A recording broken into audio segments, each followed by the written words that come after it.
الساعة 6 مساء بتوقيت غرينتش من يوم 1 أغسطس عام 1990. رحلة الخطوط الجوية البريطانية رقم 149 تستعد للتحليق من مطار هيثرو بلندن مرورا بالكويت وصولا إلى كوالالمبور. كل شيء يبدو طبيعيا، والمضيفة تطلب من الجميع وضع أحزمة الأمان باستثناء 10 رجال ضخام القامة متجهمي الوجه لم تتحرك ملامحهم طوال الرحلة، بل ظلوا جالسين متوزعين على مقاعد الطائرة دون أن ينبس أحدهم ببنت شفاه، حتى هبطت الطائرة بمطار الكويت في 1:13 من فجر اليوم الثاني من أغسطس 1990.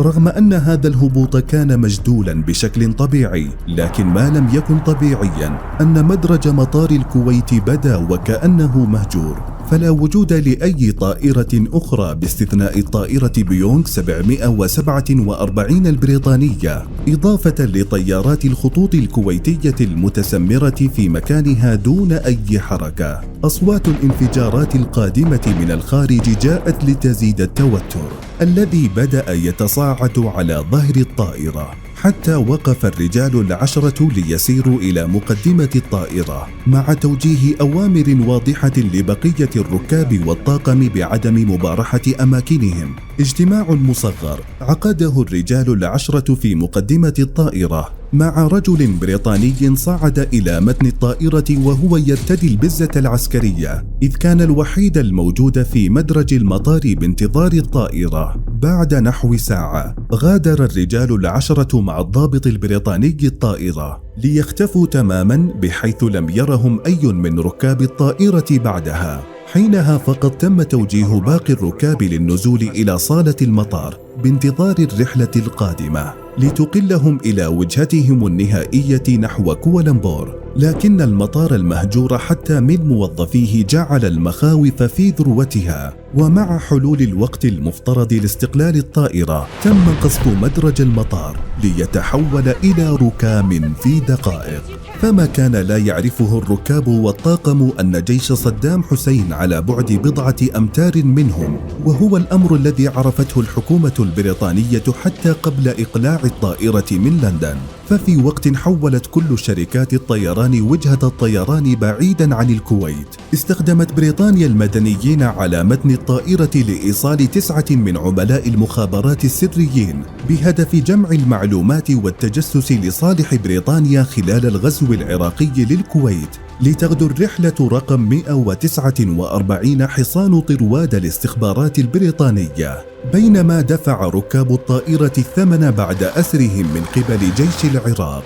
ضيوف كرام واغتصاب، غموض لف على مدى سنوات. تفاصيل ما حدث مع الرحلة رقم 149 في الكويت خلال الغزو العراقي لها عام 1990، لكن تصريحات مسؤولين بريطانيين بعد رفع السرية عن الحادثة كشفت مؤخرا ما نفته بريطانيا بشدة لأكثر من عقدين، بأن الحكومة البريطانية استخدمت هذه الرحلة لأهداف أمنية، وانتهت بوقوع الركاب وعددهم 367، إضافة إلى 18 شخصا من الطاقم في الأسر ومعاناتهم على مدى 5 أشهر، رغم سيطرة أفراد من الجيش البريطاني على برج المراقبة في مطار الكويت عند بدء قصف الجيش العراقي لمطار الكويت الدولي. لكن الاستخبارات البريطانية تركت الركاب لمصيرهم بعد إجلاء عملائها 10، حتى وصل جيش صدام صباح 3 من أغسطس عام 1990، حيث تم تدمير الطائرة البريطانية من قبل العراقيين على الفور، بينما تم تدمير الطائرات الفارغة لاحقا على أرض المطار من خلال هجوم طائرات الجيش الأمريكي خلال المراحل الأخيرة من النزاع، قبل أن يتم نقل معظم الركاب في البداية إلى فندق المطار داخل حدود المطار. وفي وقت لاحق تم السماح للركاب بالانتقال إلى فنادق مختلفة في الكويت تحت رقابة مشددة، بينما كان الإعلام العراقي يشدد حينها أن الركاب ضيوف كرام، حيث تم وضع البريطانيين بالطوابق العليا من فندق ميليا المنصور، بينما تم إيواء الرهائن من جنسيات أخرى في فنادق مختلفة. لم يمض أسبوع حتى تم نقل جميع الرهائن تحت حراسة مسلحة بمزيج من رجال الشرطة والجنود العراقيين إلى مواقع في العراق. شهادات بعض الرهائن أشارت فيما بعد إلى أنهم تعرضوا لسوء معاملة نفسية وجسدية، بما في ذلك حالات الإعدام الوهمي والاغتصاب. كما تركزت شهادات طاقم الطائرة حول المعاملة السيئة وانتهاكات جنسية، إضافة لترك بعض ركاب الطائرة للموت جوعا تقريبا، وهو الأمر الذي نفاه نظام صدام مرارا وتكرارا. وبعد مضي 10 أيام تم تفريق المعتقلين إلى مواقع عسكرية وصناعية مختلفة. ومع نهاية شهر أغسطس منحت النساء والأطفال الفرصة للعودة إلى ديارهم، في حين استخدم الباقون بحسب الوثائق البريطانية كدروع بشرية ونقلوا إلى مواقع مختلفة كان يخشى صدام تعرضها للقصف، بحيث كان كل موقع يحتوي على ما بين 8 إلى 20 معتقل من جنسيات مختلفة. أكثرهم كانوا من بريطانيا والولايات المتحدة وكذلك من فرنسا وألمانيا واليابان. قبل أن يبدأ الإفراج عن الرهائن تباعا بعد مفاوضات مباشرة بين رئيس الوزراء البريطاني السابق إدوارد هيث وصدام حسين، بحيث أفرج عن آخر رهينة في منتصف ديسمبر 1990. ولحد اللحظة لا توجد إحصائية دقيقة لعدد من قضوا نحبهم خلال الأسر.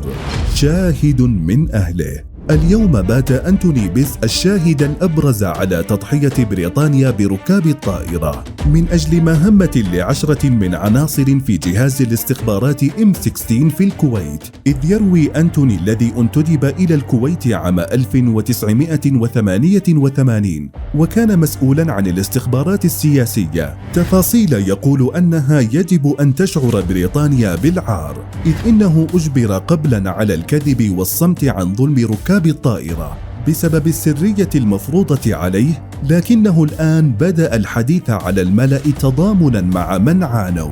وبحسب أنتوني بيس فإن الجيش البريطاني أراد زرع عملاء للاستخبارات بشكل مستعجل على أرض الكويت، فتم التخطيط للرحلة بحيث يتم التضحية بالركاب وإنكار المهمة، خاصة وأن بريطانيا والولايات المتحدة كانتا على علم بوقوع الغزو قبل أيام. كما كشف ستيفن ديفيس في كتابه الصادر مؤخرا بعنوان عملية حصان طروادة أن المهمة كانت زرع فريق من القوات الخاصة للرقابة وجمع معلومات لجهاز الاستخبارات، لكن معلوماته أشارت إلى أن السلطات البريطانية لم تتوقع أن يقع المطار تحت سيطرة العراقيين بهذه السرعة، بل كان الاعتقاد أن الفريق الاستخباراتي سيغادر الطائرة التي ستتابع رحلتها إلى وجهتها النهائية، وهو ما لم يحدث.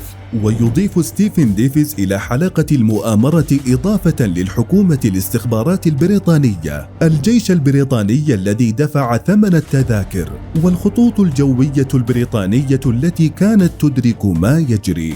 وأنت برأيك هل كانت بريطانيا تخطط فعلا للتضحية بمواطنيها من أجل معلومات استخباراتية؟ أم أنها بالفعل لم تنجح بتقدير سرعة العراقيين باحتلال الكويت والسيطرة على المطار؟